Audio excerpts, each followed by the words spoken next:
Well, hi guys. This is not quite the video I'd hoped to be putting out today, particularly for days 8 and 9 both together. But unfortunately, so actually this is day 10, and right now I'm at the Holiday Inn Express in Hiwassee, Georgia. So last night I was in my tent trying to edit my videos and kind of finish that out to get ready to upload when I got in town. And I don't know what I was thinking. I don't know if it was because I was really tired or what, but I basically ended up deleting all of my video files from my phone before I had actually exported days 8 and 9. And I have been completely devastated over it. I have beat myself up over, there was just so many good parts in those videos, and I tried everything I could to get it back.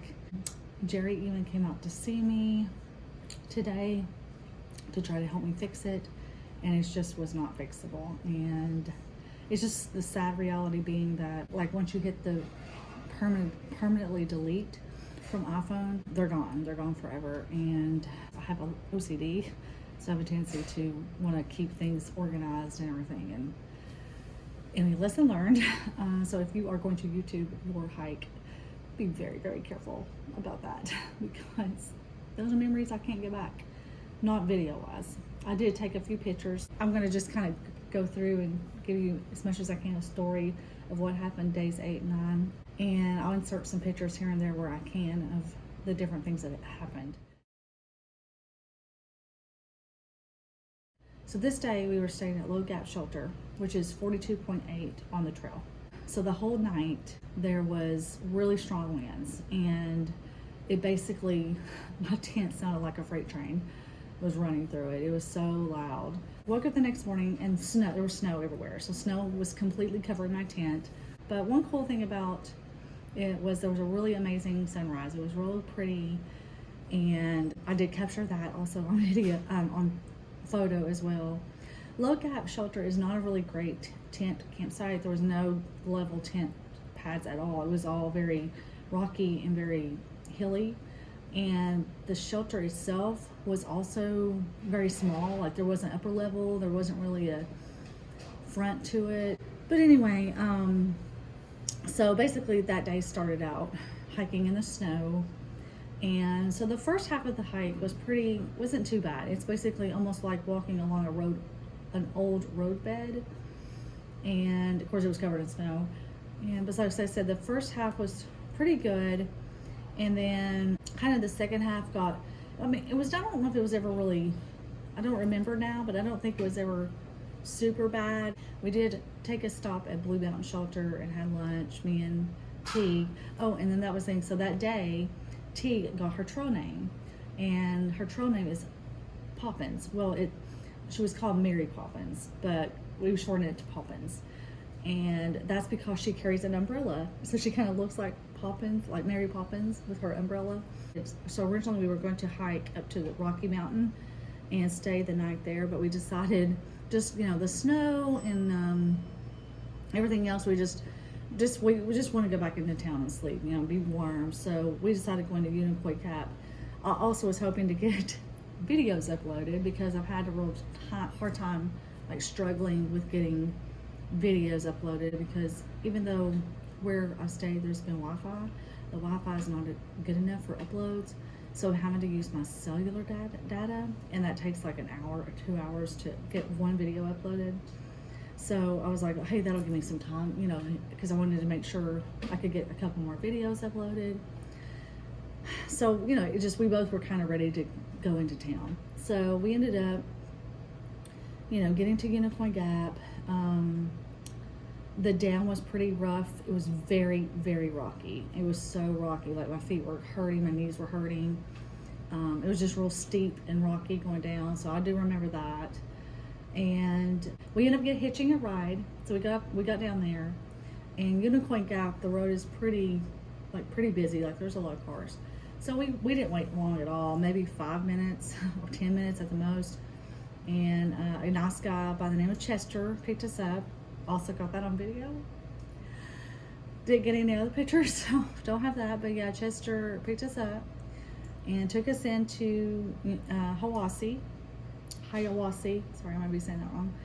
And so we ended up staying here where we're at now, Holiday Inn Express. And we stayed there that night, and we ended up going and eating at a place called like Country Kitchen. It was like a little buffet place. And then the next morning, we got up and we had breakfast at the Holiday Inn. It was really good actually too, because they have like a whole hot bar, like with biscuits and gravy and omelets, and so it was pretty good. And then we ended up going out on the road and trying to hitch a ride again, and it took us a little longer this time. So we ended up getting a hitch. It took probably about 15 minutes, but a lady, really nice lady, picked us up, and then she took us back to Unicoi Gap. So we started there. Well, we noticed starting back at Unicoi Gap, there's actually another one of those Appalachian Trail plaques like you see at Springer, and it was just kind of on the side of a rock. And we saw that, and then we saw this like chair, just like this random like basket, like a basket weave chair, just sitting there. Don't know why. And then basically start back up the mountain, and it was pretty steep going out, but there was a lot of switchbacks, so it wasn't too bad. Like that first part of the day was really, really nice. Like it was sunny and it was kind of warm. Like I'd taken this long sleeved off. I was just wearing my short sleeved, and I was just in really good spirits. There was actually some really beautiful views at one point. I believe that was Rocky Mountain. So yeah, that was like Rocky Mountain, and I was listening to music. I was singing songs and kind of singing to you guys. Not good, but I was singing, and remembered that I had forgotten my dad's birthday, which was the 24th. I know, I'm horrible. And I had wished him a happy birthday. He turned 70 this year, and so that was on that day. And so again, so now I'll tell you, Dad, happy birthday, happy 70th birthday, and I'm really sorry I missed it, and I've got to make sure I don't miss my mom's birthday, which is coming up on the 8th. So like I said, it was just a really nice first part of the day. Well, then the snow started falling, like just really lightly. It was just like it wasn't heavy, it was just real lightly, but it was so light that it wasn't really affecting anything. I made it to the I keep wanting to say cheese factory site, which was actually a really cool campsite. There was no like building there or anything, but it was just a really cool, a really open, flat, really nice tent campsites area. So basically started climbing over Trey Mountain, and I got to this one section where it was ridiculously like rocky. It was real rocky. It was like straight down. There was really no way to go around it. You had to go down the rocks, and they were icy. And I did make it down fine, and ended up, I stopped at Trey Mountain Shelter because it had really, like the snow had started really coming down like hard. And I stopped and had like a little lunch, and I ate a frozen Cliff Bar, and I stopped at Trey, and it was just really cold. It was like, at that point it was getting really cold. It was getting really windy. But anyway, I pushed on, made it down to Sassafras Gap, and that was at mile 62.9. When I first got there, it was really windy, like it was hard to even like set the footprint down, but I got my tent up. So it ended up being me and Poppins, and then another guy whose trail name is Chives, and his dog, her name is Deep Sink, and her trail name is Deep Sink. So the three of us stayed there that night, and it snowed like crazy that night, and we woke up to just like crazy amounts of snow. I even got like Baby Yoda out, and like letting him play in the snow. And I think there was even like a point when there was like these big huge icicles that were coming off of this one big huge rock, and I like goofed off, like stick my tongue on it or whatever. I mean, I have to say I have an amazing husband. He was so incredibly kind to drive 2.5 hours to come here and see me and try to help me out. And so I'm just so grateful for him. I mean, he's just such an amazing man, and he's just proven it. Not that I didn't already know he was an amazing man, but honestly, him coming out, just all he's done for me on this hike so far, it's just amazing to me. And I don't know, I'm just so grateful for him. And I know a lot of y'all have already commented and said things like, don't worry about your videos and things like that. But I don't know, I guess for me, it's like this was obviously for friends and family, and for you guys who enjoy watching my videos. I mean, that was important for me to be able to show you all, as much as I could of the trail and my experience. But it was also for my own memories, because even though I sit, I kind of edit my videos, in my tent or in the hotel room or wherever I'm at, I don't really watch them.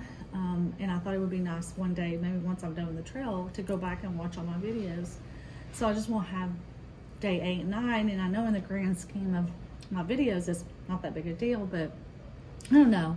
I think it's just the worst because there were some good parts to those days that I guess I would have liked to have captured on video. I know I'm human and everybody makes mistakes, but I don't like making silly, stupid mistakes. And I feel like I made a really silly, stupid mistake and I wasn't thinking. And I just wish this video was different than what it's turned out to be, which is just sort of a talking, some pictures thrown in video. So hopefully I will not have another one of these and that you'll actually get to see the trail. And it breaks my heart that it was 2 full days of videos completely gone. Yeah, I had iCloud turned on, all that kind of stuff. But the problem is with iCloud is you kind of have to be at Wi-Fi and you have to hit the backup. So I just hadn't been able to hit the Wi-Fi from the time that those videos were made. And yeah, it was just total idiocracy on my part. As soon as I went to hit the delete forever or whatever, as soon as I hit it, I went, oh my gosh, wait, I didn't export 2 of those 2 videos. And I realized that it was gone. And truthfully, it takes such a long time to edit these videos. Like by the time I get to camp, I have to really spend what ends up being a couple hours in the tent trying to edit videos. And sometimes that's really hard, Or I'm trying to edit them when I get to town, which is, of course, at this point, see, I've already come into town 3 different times. And I've only taken 1 0, but I've been in town 3 different times because of the videos. And then partially because the weather's been pretty crappy. We've had a lot of snow, a lot of rain, a lot of cold weather. And I know that's what's taking me off trail more, whereas I think if it was warmer, I wouldn't feel like I needed to be off trail so much. I would want, I wouldn't care about being out there. But anyway, so this is the video for days 8 and 9, and I'm sorry, I know it's probably not really that great of a video. And hopefully tomorrow's video will be a lot better, and the videos moving forward, I'm going to be much more diligent and careful about what I do. And I know I could do this different. I know I could do so a lot of people do episodes and they don't do daily videos, they do episodes, but I don't want to do episodes. I want to do daily. I want my daily, it's like a daily vlog, a daily journal for me, and diary to remember what I experienced that day, what I felt, what I did, what I saw, the trail. And I wanted to capture that, and I didn't want to miss, because some of the things you miss from day 8 and 9 is the snow. There was you'll see more snow tomorrow in day 10, but yeah, day 8, day 9, both snow, lots of snow. So I've had 1, 2, 3, 4 days of snow at this point, and it just, I don't know, I know I gotta let it go. You can't worry about it, and so I'm trying not to worry about it.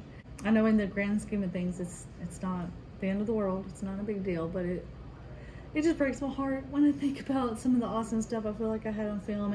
And photos are great, but they're not the same as video. They're just not. When you take a video, it's like, I don't know, you just really feel like you're there. And photos, it just doesn't tell the story as well. But luckily I did take at least a few enough over the past couple days that hopefully I can put stuff in this video, and this isn't horribly boring of a video. I think it's about after 11. I have to be up at 6 to hit the trail again. So guys, I cannot tell you how much I appreciate you all, how much I appreciate all of the wonderful comments and just the support you all have given me and shown me. I could have never imagined. I just couldn't have. And it means everything to me. And maybe I honestly didn't want to disappoint you all with this video, with having to do this video. But at least hopefully by doing this rambling, talking video, that, I don't know, I'm not the greatest storyteller, but hopefully I was able to at least kind of convey a little bit of my last 2 days that I didn't get on film. And anyway, I will do much better, I promise. And I promise that to myself because, yes, this is important for me as well. And so thank you all so much. And I will see you guys tomorrow. Good night.